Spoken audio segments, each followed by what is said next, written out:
require leadership, and they require vision.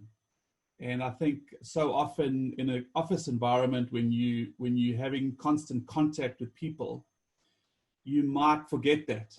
But what they're doing is they're actually watching your every move. They're watching your words. They're watching your actions.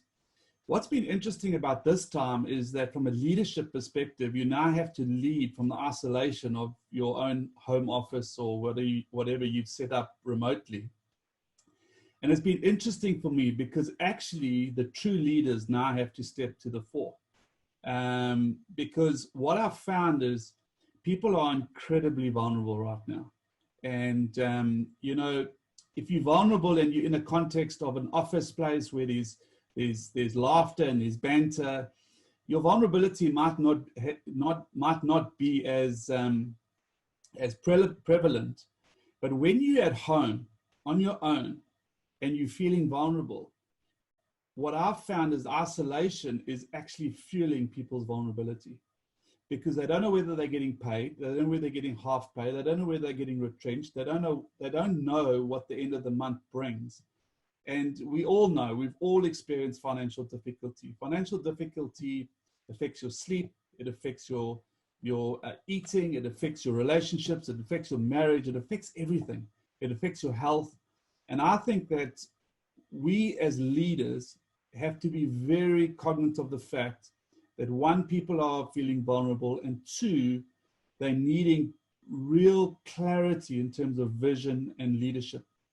What I've found just practically is, as we've had calls and engagement with my own staff, is that I found I'm asking my staff questions that I would invariably never have asked them in an office environment, because I'm realizing that we need to try and engage people personally and emotionally and psychologically, to encourage them and to get them out of a state of feeling vulnerable.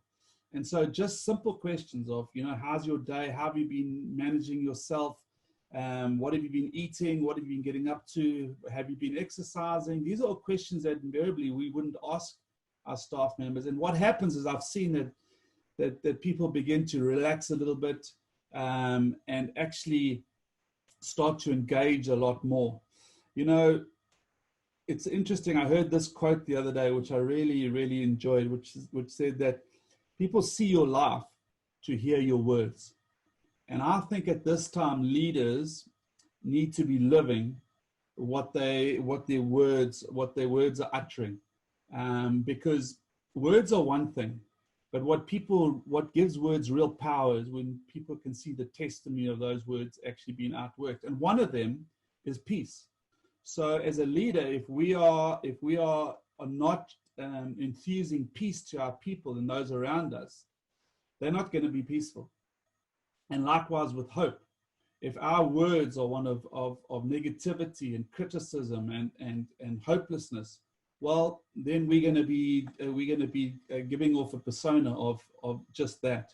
And so I think language is important at this time. We've got to be very guarded as leaders about our language, which is difficult because, like all leaders, we are exposed to so much information, and most of it is negative.